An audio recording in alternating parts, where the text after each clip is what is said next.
Respire fundo, fique confortável na sua cama e relaxe, pois esta noite vamos ouvir uma história verdadeiramente brasileira.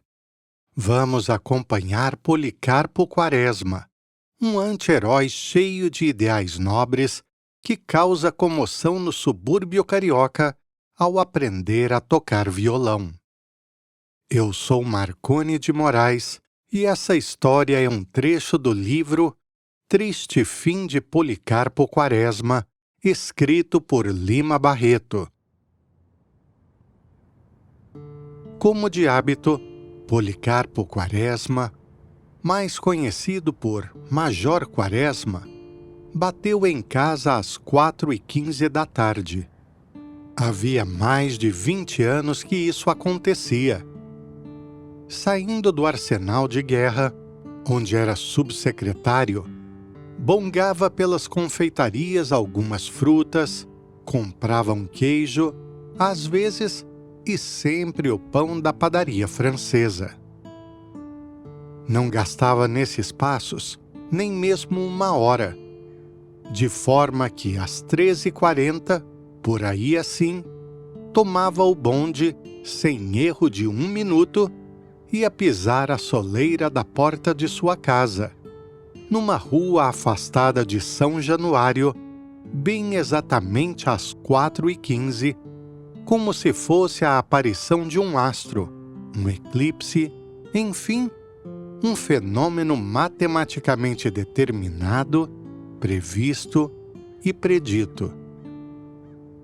A vizinhança já lhe conhecia os hábitos, e tanto que, na casa do capitão Cláudio, onde era costume jantar-se aí pelas 4h30, logo que o viam passar, a dona gritava à criada: "Alice, olha que são horas, o Major Quaresma já passou."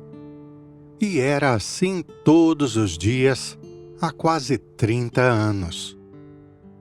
Vivendo em casa própria e tendo outros rendimentos além do seu ordenado, o Major Quaresma podia levar um trem de vida superior aos seus recursos burocráticos, gozando por parte da vizinhança da consideração e respeito de homem abastado. Não recebia ninguém. Vivia num isolamento monacal, embora fosse cortês com os vizinhos que o julgavam esquisito e misantropo. Se não tinha amigos na redondeza, não tinha inimigos, e a única desafeição que merecera fora a do doutor Segadas, um clínico afamado no lugar, que não podia admitir que Quaresma tivesse livros. Se não era formado, para quê? Pedantismo. O subsecretário não mostrava os livros a ninguém, mas acontecia que, quando se abriam as janelas da sala de sua livraria, da rua poder-se-iam ver as estantes pejadas de cima a baixo. Eram esses os seus hábitos. Ultimamente, porém, mudaram um pouco, e isso provocava comentários no bairro. Além do compadre e da filha, as únicas pessoas que o visitavam até então, nos últimos dias, era visto entrar em sua casa 3 vezes por semana e em dias certos, um senhor baixo, magro, pálido, com um violão agasalhado numa bolsa de camurça. Logo pela primeira vez, o caso intrigou a vizinhança. Um violão em casa tão respeitável. Que seria? E na mesma tarde, uma das mais lindas vizinhas do Major convidou uma amiga, e ambas levaram um tempo perdido de cá para lá a palmilhar o passeio, esticando a cabeça quando passavam diante da janela aberta do esquisito subsecretário. Não foi inútil a espionagem. Sentado no sofá, tendo ao lado o tal sujeito, empunhando o pinho na posição de tocar, o major atentamente ouvia. Olhe, major, assim. E as cordas vibravam vagarosamente a nota ferida. Em seguida, o mestre aduzia. É ré. Aprendeu? Mas não foi preciso pôr na carta. A vizinhança concluiu logo que o major aprendia a tocar violão. Mas que coisa! Um homem tão sério metido nessas malandragens. Uma tarde de sol, sol de março, forte e implacável, aí pelas cercanias das 4 horas, as janelas de uma erma rua de São Januário povoaram-se rápida e repentinamente de um e de outro lado. Até da casa do general vieram moças à janela. Que era? Um batalhão? Um incêndio? Nada disto. O major Quaresma, de cabeça baixa, com pequenos passos de boi de carro, subia a rua, tendo debaixo do braço um violão impudico. É verdade que a guitarra vinha decentemente embrulhada em papel, mas o vestuário não lhe escondia inteiramente as formas. À vista de tão escandaloso fato, a consideração e o respeito que o major Policarpo Quaresma merecia nos arredores de sua casa diminuíram um pouco. Estava perdido, maluco, diziam. Ele, porém, continuou serenamente nos seus estudos, mesmo porque não percebeu essa diminuição.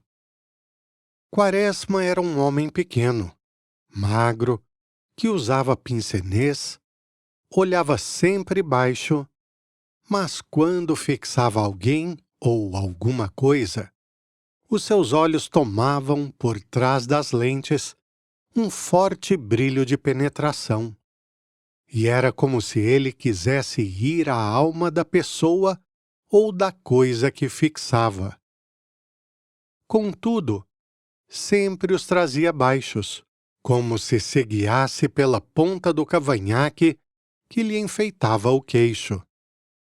Vestia-se sempre de fraque, preto, azul ou de cinza, de pano listrado, mas sempre de fraque. E era raro que não se cobrisse com uma cartola de abas curtas e muito alta, feita segundo um figurino antigo, de que ele sabia com precisão a época. Quando entrou em casa naquele dia, foi a irmã quem lhe abriu a porta perguntando: "Janta já?" "Ainda não. Espere um pouco, Ricardo, que vem jantar hoje conosco." "Policarpo, você precisa tomar juízo. Um homem de idade, com posição, respeitável como você é, andar metido com esse seresteiro, um quase capadócio, não é bonito." O major descansou o chapéu de sol, um antigo chapéu de sol, com a haste inteiramente de madeira e um cabo de volta incrustado de pequenos losangos de madrepérola, e respondeu: "Mas você está muito enganada, mana. É preconceito supor-se que todo homem que toca violão é um desclassificado. A modinha é a mais genuína expressão da poesia nacional e o violão é o instrumento que ela pede. Nós é que temos abandonado o gênero, mas ele já esteve em honra em Lisboa no século passado, com o padre Caldas, que teve um auditório de fidalgas. Beckford, um inglês notável, muito o elogia. Mas isso foi em outro tempo. Agora... Que tem isso, Adelaide? Convém que nós não deixemos morrer as nossas tradições, os usos genuinamente nacionais. Bem, Policarpo, eu não quero contrariar você. Continue lá com as suas manias. O major entrou para um aposento próximo, enquanto sua irmã seguia em direção ao interior da casa. Quaresma despiu-se, lavou-se, enfiou a roupa de casa, veio para a biblioteca, sentou-se a uma cadeira de balanço, descansando.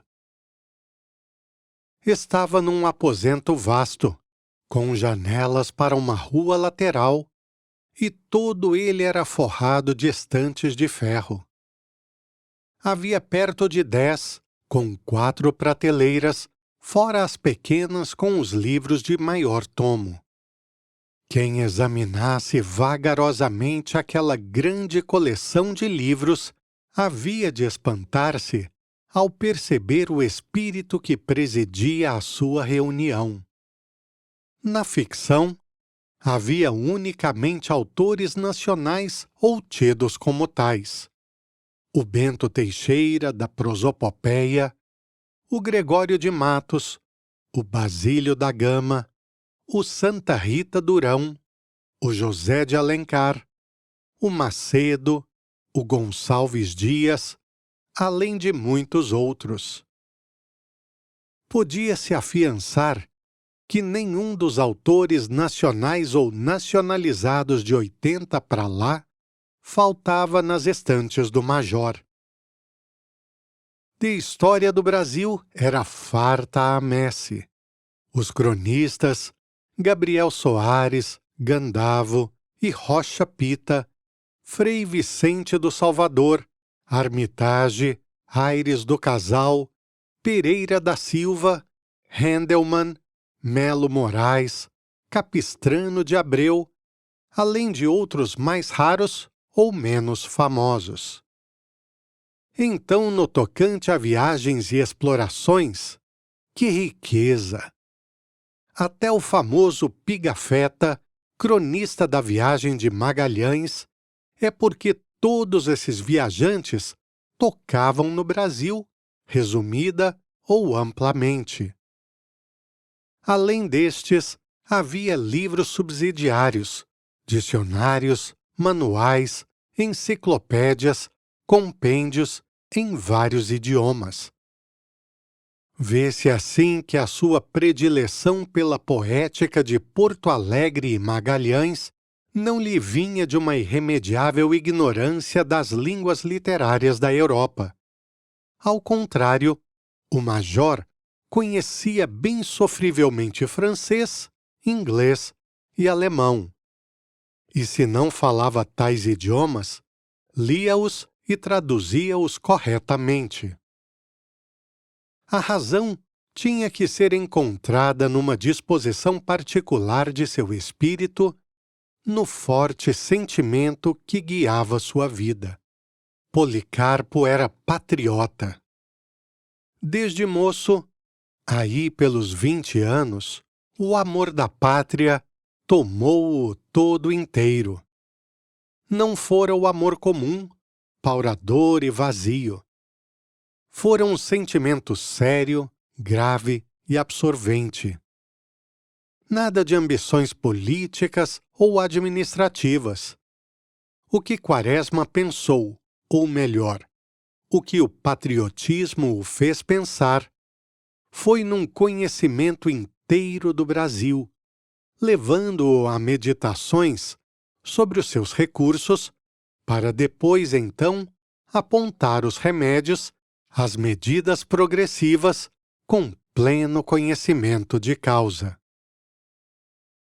Não se sabia bem onde nascera, mas não fora decerto em São Paulo, nem no Rio Grande do Sul, nem no Pará. Errava quem quisesse encontrar nele qualquer regionalismo. Quaresma era, antes de tudo, brasileiro.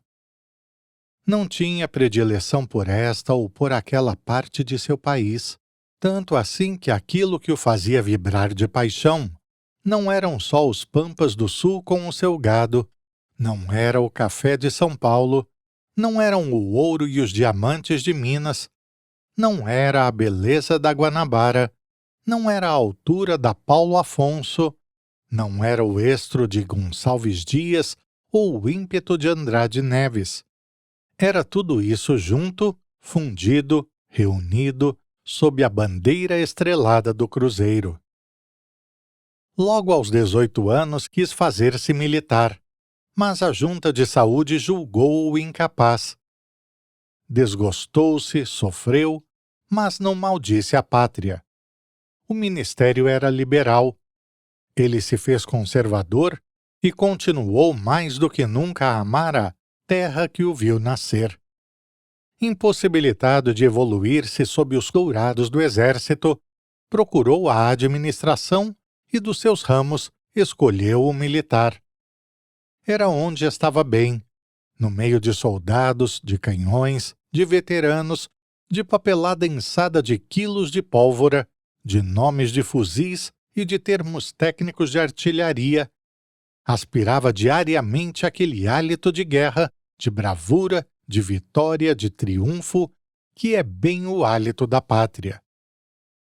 Durante os lazeres burocráticos estudou, mas estudou a pátria, nas suas riquezas naturais, na sua história, na sua geografia, na sua literatura e na sua política.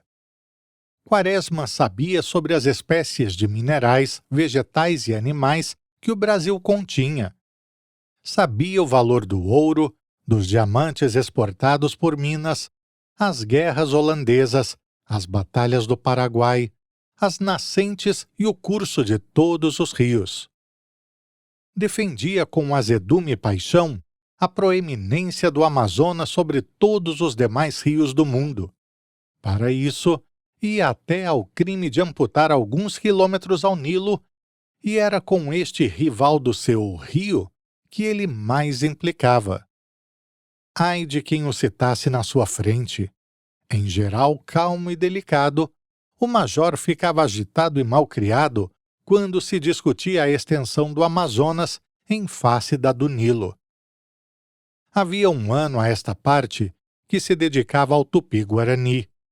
Todas as manhãs, antes que a aurora com seus dedos rosados abrisse caminho ao louro febo, ele se atracava até o almoço com um Montoya e estudava o jargão caboclo com afinco e paixão.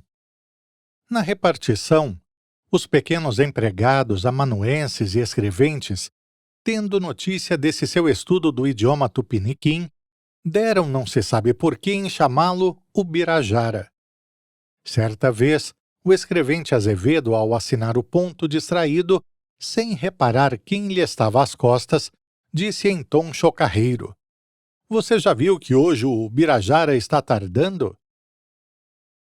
Quaresma era considerado no arsenal. A sua idade, a sua ilustração, a modéstia e honestidade de seu viver impunham-no ao respeito de todos.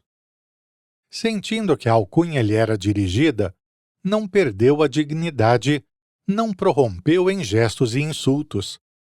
Endireitou-se, concertou o pince-nez, levantou o dedo indicador no ar e respondeu: "Senhor Azevedo, não seja leviano. Não queira levar ao ridículo aqueles que trabalham em silêncio para a grandeza e a emancipação da pátria." Nesse dia, o major pouco conversou. Era costume seu, assim pela hora do café, quando os empregados deixavam as bancas, transmitir aos companheiros o fruto de seus estudos, as descobertas que fazia no seu gabinete de trabalho de riquezas nacionais. Um dia era o petróleo que lera em qualquer parte, como sendo encontrado na Bahia. Outra vez, era um novo exemplar de árvore de borracha que crescia no Rio Pardo, em Mato Grosso. Outra, Era um sábio, uma notabilidade, cuja bisavó era brasileira, e quando não tinha descoberta a trazer, entrava pela corografia, contava o curso dos rios, a sua extensão navegável, os melhoramentos insignificantes de que careciam para se prestarem a um franco percurso da foz às nascentes. Ele amava sobremodo os rios. As montanhas lhe eram indiferentes, pequenas, talvez. Os colegas ouviam-no respeitosos e ninguém, a não ser esse tal Azevedo, se animava na sua frente a lhe fazer a menor objeção, a avançar uma pilhéria, um dito. Ao voltar as costas, porém, vingavam-se da cacetada, cobrindo-o de troças. Este Quaresma, que cacete! Pensa que somos meninos de tico-tico. Arre! Não tem outra conversa.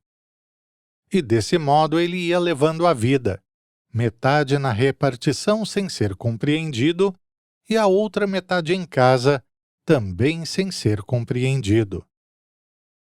No dia em que o chamaram de Ubirajara, Quaresma ficou reservado, taciturno, mudo, e só veio a falar porque, quando lavavam as mãos num aposento próximo à secretaria e se preparavam para sair, alguém suspirando disse: "Ah, meu Deus, quando poderei ir à Europa?"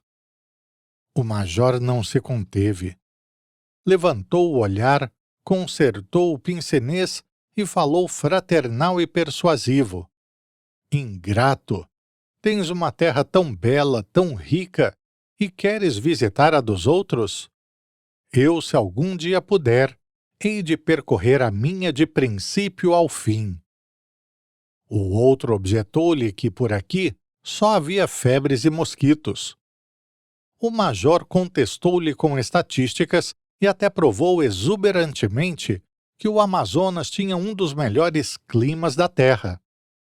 Era um clima caluniado pelos viciosos que de lá vinham doentes. Era assim o major Policarpo Quaresma, que acabava de chegar à sua residência às 4h15 da tarde, sem erro de um minuto, como todas as tardes, exceto aos domingos, exatamente ao jeito da aparição de um astro ou de um eclipse. No mais, era um homem como todos os outros, a não ser aqueles que têm ambições políticas ou de fortuna, porque Quaresma não as tinha no mínimo grau. Sentado na cadeira de balanço, bem ao centro de sua biblioteca, o major abriu um livro e pôs-se a lê-lo à espera do conviva. Era o velho Rocha Pita, o entusiástico e gongórico Rocha Pita da história da América Portuguesa. Quaresma estava lendo aquele famoso período. Em nenhuma outra região se mostra o céu mais sereno, nem madruga mais bela a aurora. O sol em nenhum outro hemisfério tem os raios mais dourados. Mas não pôde ir ao fim. Batiam à porta. Foi abri-la em pessoa. "Tardei, major?" perguntou o visitante. "Não, chegaste à hora."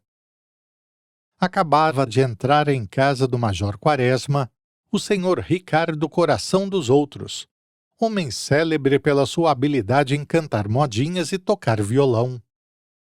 Em começo, a sua fama estivera limitada a um pequeno subúrbio da cidade, em cujos saraus ele e seu violão figuravam como Paganini e a sua Rebeca em festas de duques. Mas aos poucos, com o tempo, foi tomando toda a extensão dos subúrbios, crescendo, solidificando-se, até ser considerada como coisa própria a eles. Não se julgue, entretanto, que Ricardo fosse um cantor de modinhas aí qualquer, um capadócio. Não. Ricardo Coração dos Outros era um artista a frequentar e a honrar as melhores famílias do Meier, Piedade e Riachuelo. Rara era a noite em que não recebesse um convite. Dessa maneira, Ricardo Coração dos Outros gozava da estima geral da alta sociedade suburbana. é uma alta sociedade muito especial e que só é alta nos subúrbios. Compõe-se em geral de funcionários públicos, de pequenos negociantes, de médicos com alguma clínica, de tenentes de diferentes milícias, nata essa que impa pelas ruas esburacadas daquelas distantes regiões, assim como nas festas e nos bailes, com mais força que a burguesia de Petrópolis e Botafogo. Isto é só lá, nos bailes, nas festas e nas ruas, onde se algum dos seus representantes vê um tipo mais ou menos, olha-o da cabeça aos pés demoradamente, assim como quem diz: aparece lá em casa que te dou um prato de comida. Porque o orgulho da aristocracia suburbana está em ter todo dia jantar e almoço, muito feijão, muita carne seca, muito ensopado. Aí, julga ela, é que está a pedra de toque de nobreza, da alta linha, da distinção. Fora dos subúrbios, na Rua do Ouvidor, nos teatros, nas grandes festas centrais, essa gente míngua, apaga-se, desaparece, chegando até às suas mulheres e filhas a perder a beleza com que deslumbram quase diariamente os lindos cavalheiros dos intermináveis bailes diários daquelas redondezas. Ricardo, depois de ser poeta e o cantor dessa curiosa aristocracia, extravasou e passou à cidade propriamente. A sua fama já chegava a São Cristóvão e em breve, ele o esperava, Botafogo convidá-lo-ia, pois os jornais já falavam no seu nome e discutiam o alcance de sua obra e da sua poética. Mas que vinha ele fazer ali na casa de pessoa de propósitos tão altos e tão severos hábitos?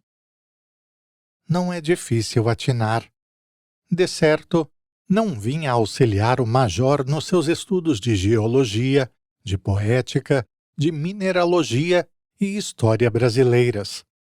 Como bem supôs a vizinhança, o coração dos outros vinha ali tão somente ensinar o major a cantar modinhas e a tocar violão. Nada mais, e é simples.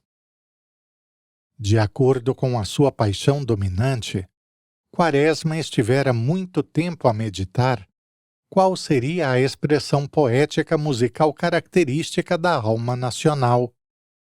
Consultou historiadores, cronistas e filósofos e adquiriu certeza que era a modinha acompanhada pelo violão. Seguro dessa verdade, não teve dúvidas. Tratou de aprender o instrumento genuinamente brasileiro e entrar nos segredos da modinha. Estava nisso tudo a quo, mas procurou saber quem era o primeiro executor da cidade e tomou lições com ele. O seu fim era disciplinar a modinha e tirar dela um forte motivo original de arte. Ricardo vinha justamente dar-lhe lição, mas antes disso, por convite especial do discípulo, ia compartilhar o seu jantar. E fora por isso que o famoso trovador chegou mais cedo à casa do subsecretário. Já sabe dar o ré sustenido, major? Perguntou Ricardo logo ao sentar-se. Já. Vamos ver. Dizendo isso, foi desencapotar o seu sagrado violão.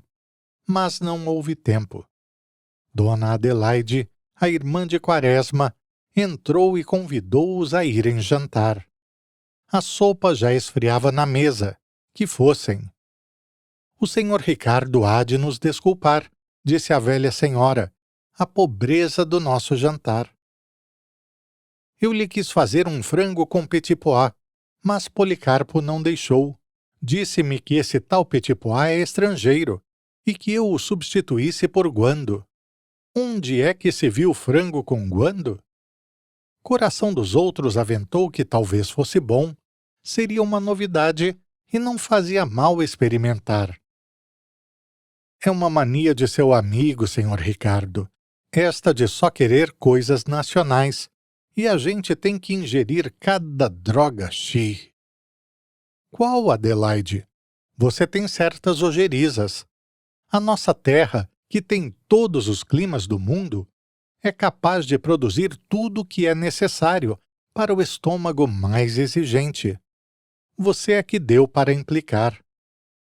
Exemplo: a manteiga que fica logo rançosa é porque é de leite. Se fosse como essas estrangeiras aí, fabricados com gorduras de esgotos, talvez não se estragasse. É isto, Ricardo. Não querem nada da nossa terra. Em geral é assim, disse Ricardo. Mas é um erro. Não protegem as indústrias nacionais. Comigo não há disso. De tudo que é nacional, eu não uso estrangeiro. Visto-me com pano nacional, calço botas nacionais e assim por diante. Sentaram-se à mesa. Quaresma agarrou uma pequena garrafa de cristal e serviu 2 cálices de Paraty.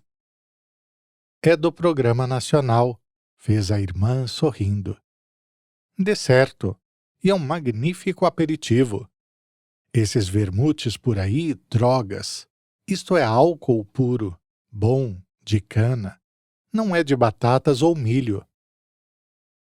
Ricardo agarrou o cálice com delicadeza e respeito, levou-o aos lábios e foi como se todo ele bebesse o licor nacional. Está bom, hein? Indagou o major. Magnífico, fez Ricardo, estalando os lábios. É de Angra.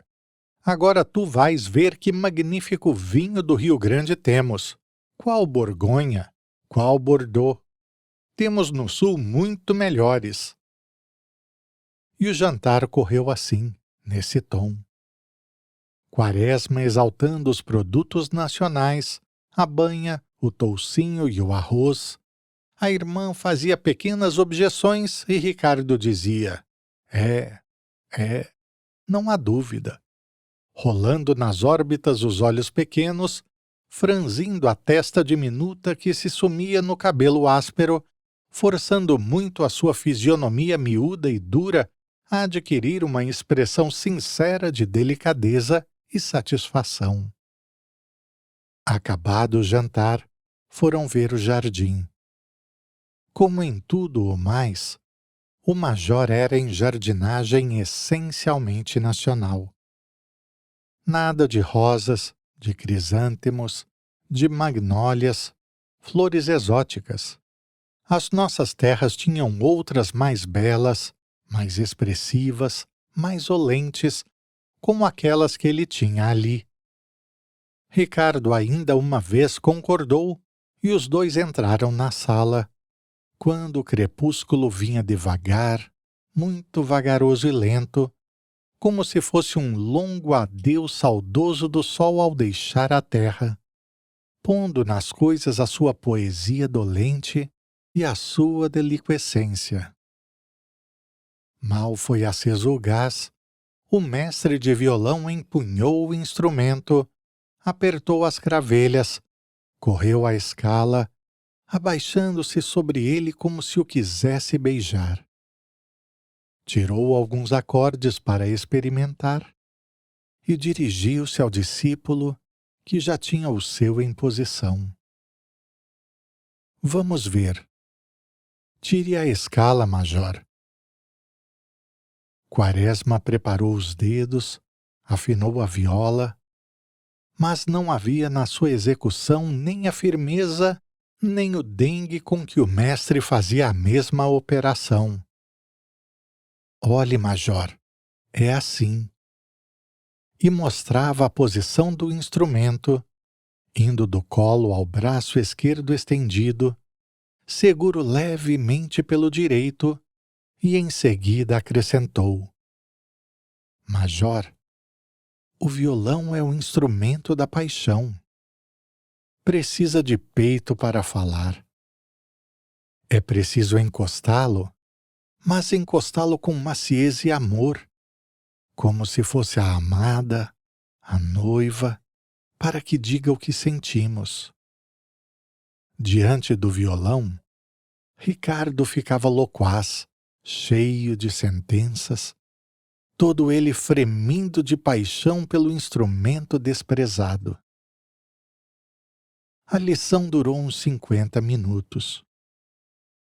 O major sentiu-se cansado e pediu que o mestre cantasse. Era a primeira vez que Quaresma lhe fazia esse pedido. Embora lisonjeado, quis a vaidade profissional que ele, a princípio, se negasse. Oh, não tenho nada novo, uma composição minha. Dona Adelaide obtemperou então. Cante uma de outro. Vou cantar a promessa.